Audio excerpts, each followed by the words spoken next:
name is Samuel Osaze. I'm a festival administrator, a poet, and a human rights advocate based in Nigeria's commercial capital, Lagos. Today I'm talking about understanding artistic freedom and its legal frameworks. Quickly, I'll give you a rundown of the table of content so you have a clue of what we are into today. The table of content for this workshop, or this conversation, includes introduction. What is artistic freedom? Also, what is the importance of artistic freedom? What are the legal frameworks protecting artistic freedom? Are there any limitations to artistic freedom, or the artist is absolutely free to do whatever he likes or she likes? Understanding serious violations, threats, and persecution. What do you understand by threats? What are prosecutions? These are some of the questions we'll be answering because of this.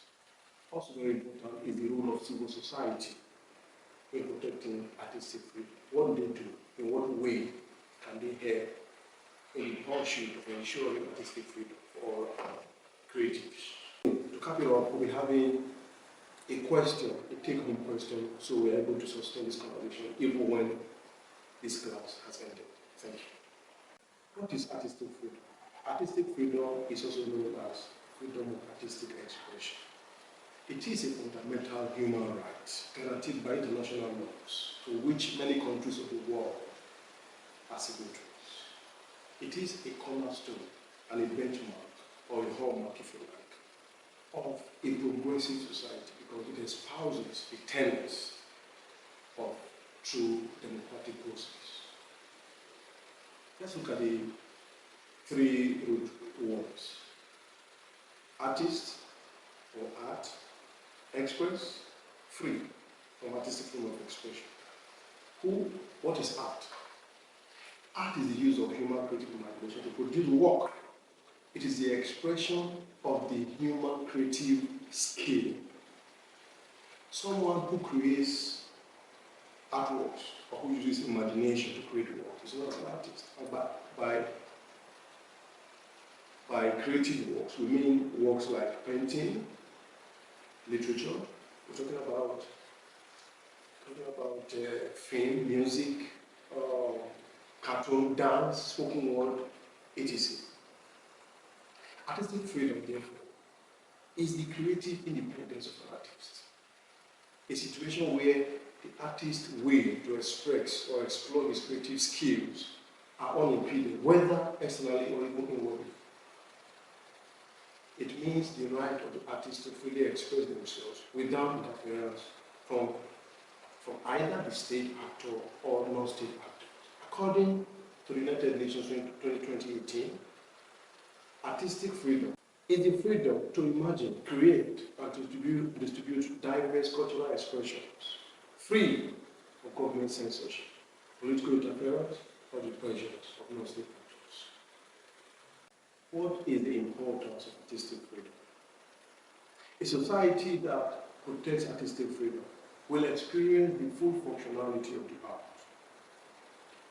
Farida Shahid, 2023, Farida Shahid was in United Nations rapporteur in the field of cultural rights. She wrote, artists may entertain people, but they also contribute to social debates, sometimes bringing counter discourses and potential counterweights to existing power centers. Moreover, she also emphasized that the vitality of artistic creativity is necessary for the development of vibrant cultures and the functioning of democratic societies. Artistic expressions and creations are an integral part of cultural life, which entails contesting meanings and revisiting culturally inherited ideas and concepts. This vividly reminds me of Chinua Achebe's rejoinder to Joseph Conrad's Heart of Darkness. Things Fall Apart, 1958, was a rejoinder to Joseph Conrad's depiction of the African continent, which in that book titled Heart of Darkness. Achebe's Things Fall Apart was set out to put the record straight, telling the whole world that indeed Africa did have a way of living, an organized system of life, based on principles and social ethics before the advent of the colonial Europe. By engaging people and encouraging interactions through artistic and cultural expression, actions in the field of culture can open a space in which individuals and groups can reflect upon their society, confront and modify their perception of one another, express their fears and grievances in a non-violent manner. This is why it is often said that art is a veritable weapon for effecting social change. I remember talking about art and society, because art goes a long way to reflecting, to mirroring the social ills, and not just social ills. It mirrors the good and bad in society, telling us exactly who we are. It helps to alleviate feelings of psychological distress, such as depression and anxiety. Today, we're talking about the therapeutical aspect of art.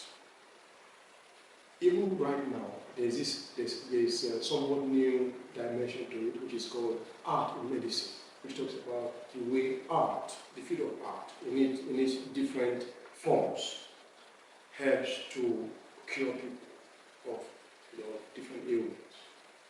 These are some of the ways through which art has been able to bring support, to bring solutions, to bring reorientation, civic education, entertainment. We cannot forget, or we cannot simply overemphasize that aspect of the art, which is entertainment. But more importantly, while entertaining people, art does have a function. But I also understand that some people, do like to explore the second aspect of art, which is known as art for art's sake. Enjoying art for what it is, not necessarily, intentions to carry out a social cause. I remember the case of Fela Adekunle, founder of Afrobeat in Nigeria. Fela was based in Lagos, Nigeria, but essentially, Fela was all out to use his music as a weapon for effecting social change in Nigeria. Nigeria and most African countries are plagued by social ills, ranging from bad leadership, all forms of thievery and leadership profligacy. So Fela, in one of his songs, ITT, International Thief, for instance, he was able to take a swipe at the leadership at the time. I was all out to line their pockets at the expense of the general public.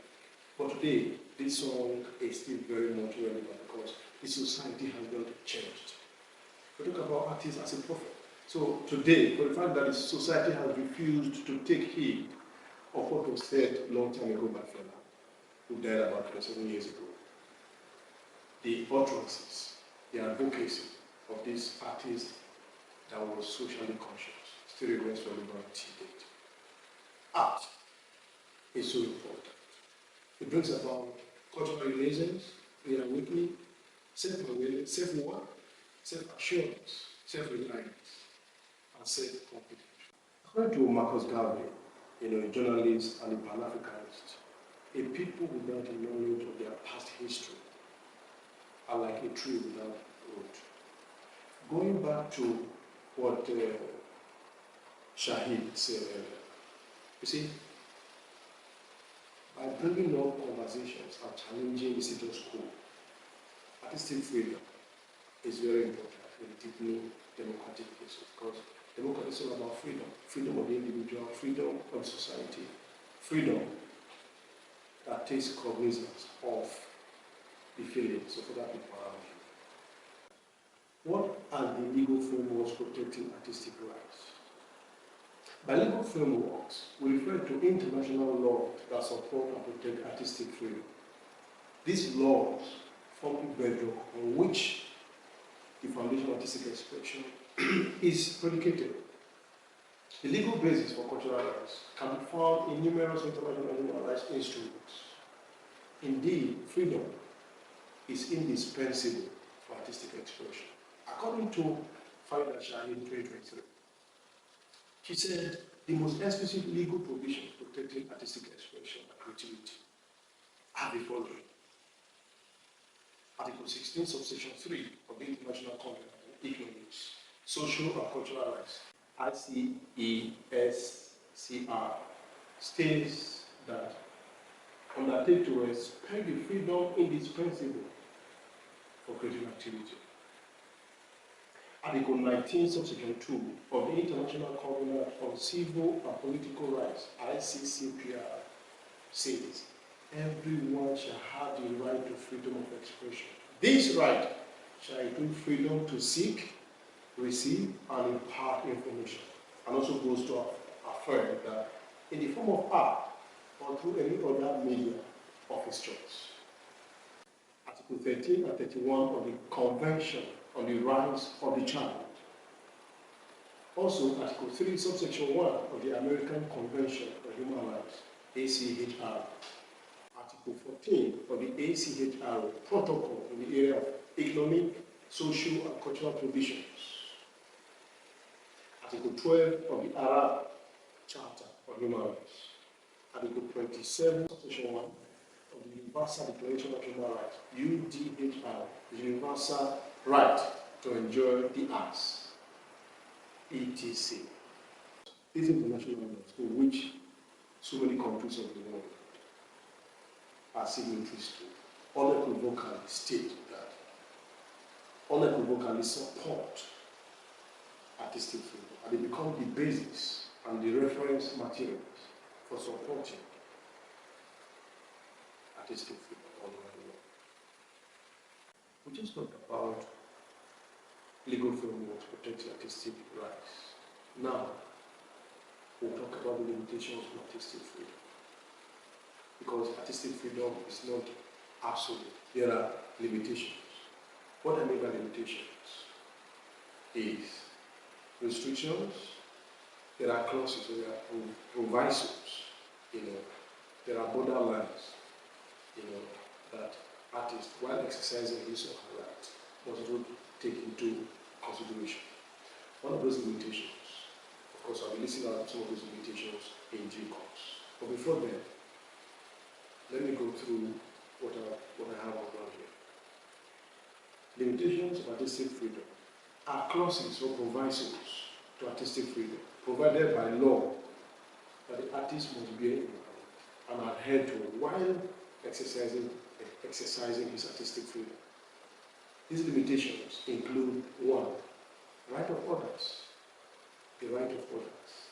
The artist, while exercising her own right, must have it at the back of the mind that other people only have their own right. In Nigeria, you will often say that where your right ends is where another person's begins. Another limitation is hate speech. Hate speech is an abusive or threatening speech or writing that expresses prejudice on the basis of ethnicity, religion, sexual orientation, or similar grounds. It is considered as one of the prerequisites for crimes like genocide. You know what happened in Rwanda? The Rwanda genocide is still quite fresh, even though a lot of things have been done about it. In Nigeria, we had the Nigerian Biafra War in 1967. That war was basically, caused by so many propaganda, occasioned by hate speech.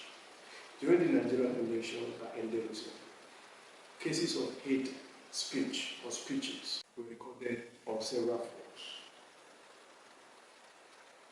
Today in Nigeria, hate speech is a criminal offense. Another limitation on artistic freedom is incitement.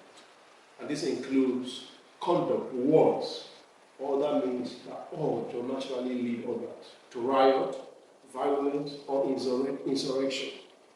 In Nigeria, incitement is considered as a misdemeanor or a minor wrongdoing. Incitement is, is urging others to commit criminal offense. It is not a criminal offense. It's a condition, or it gives room for the commission of crime.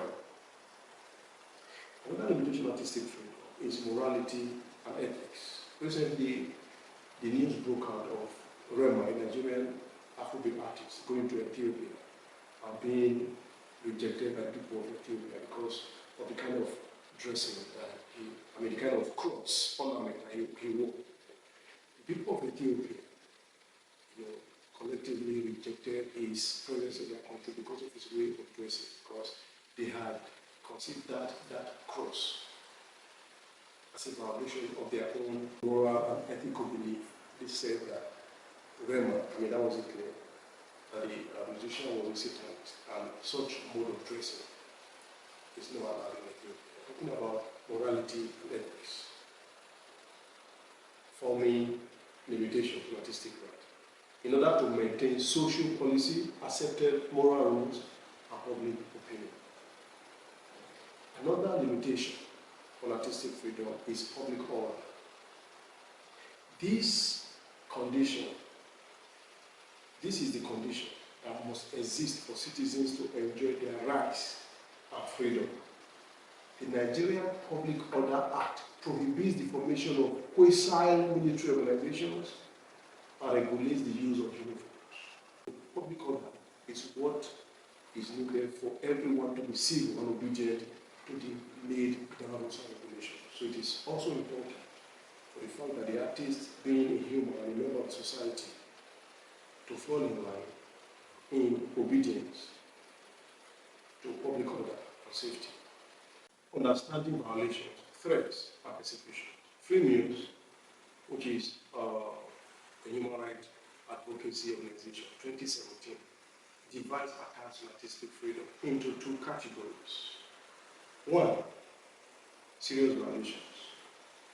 This includes killings. Yes, some artists have been killed in the process of expressing their freedom, the process of artistic expression. Some have been adopted and taken to no way. Attacks, of course, a lot of them have been attacked, assaulted, brutalized, and wounded. Imprisonment, so many artists have been imprisoned for so many years because of their works. Prosecution and persecution, threats. Secondly, acts of censorship mean the suppression of content considered harmful, politically incorrect, or sensitive by the authority. In this scenario, a middleman is created who acts as a validator between artists and the general public. What are the sources of threats to artistic freedom? From where does threats to artistic freedom come, if you like? These are some of the sources of artistic freedom that I have outlined. One, state actors. Who are the state actors? As the name implies, state actors, these include politicians and organizations run by the government used to restrict artistic freedom. I keep using Nigeria as a case study because I stay here. Nigeria, for instance, we have the Nigeria Film and Video Censors Board, NFVCB, charged with the responsibility of regulating films and video productions before they are released for public consumption.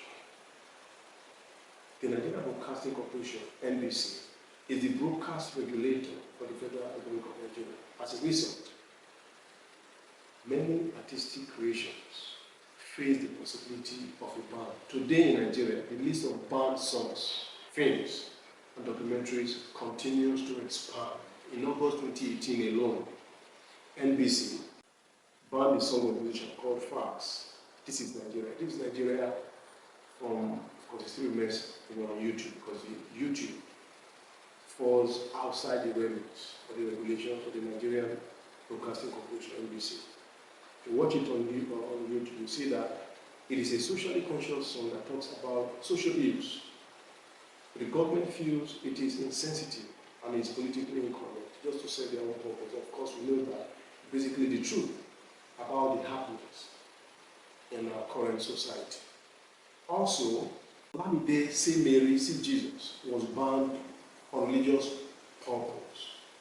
It is considered that it is a mark of disrespect to those principal characters in Christianity, Mary and Jesus, in a song. One they calls Iskaba was also banned on the basis of erotic display of underage dancer and so much more. Another way, another source of artistic freedom is non-state actors, NGAs. Who are the non-state actors? These include powerful and influential individuals who do not have the formal backing of the government officials. In January 2016, the traditional ruler in Lagos assaulted and subsequently arrested an artist for a performance he interpreted as an attack on his person. This powerful individual, a king in his Lagos suburb,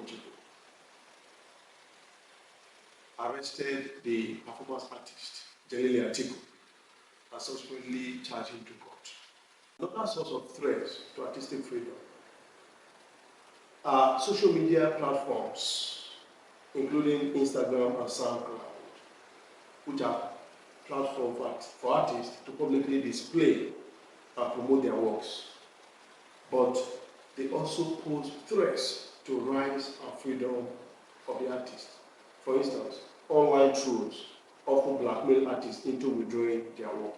Recently, we remember, or we can recall, or we can remember what happened to Davido signee, Logos Olori, who was trolled and bullied online to the extent that Davido, who had initially posted the 45-second video, had to take it down because of public outcry that was basically from the northern part of the country. Why? Because they perceived that the video was an attack on their religious belief, just because of a scene where the musician is shown to be on top of a mosque while the Muslim faithful or faithfuls were carrying out their salat, their prayers.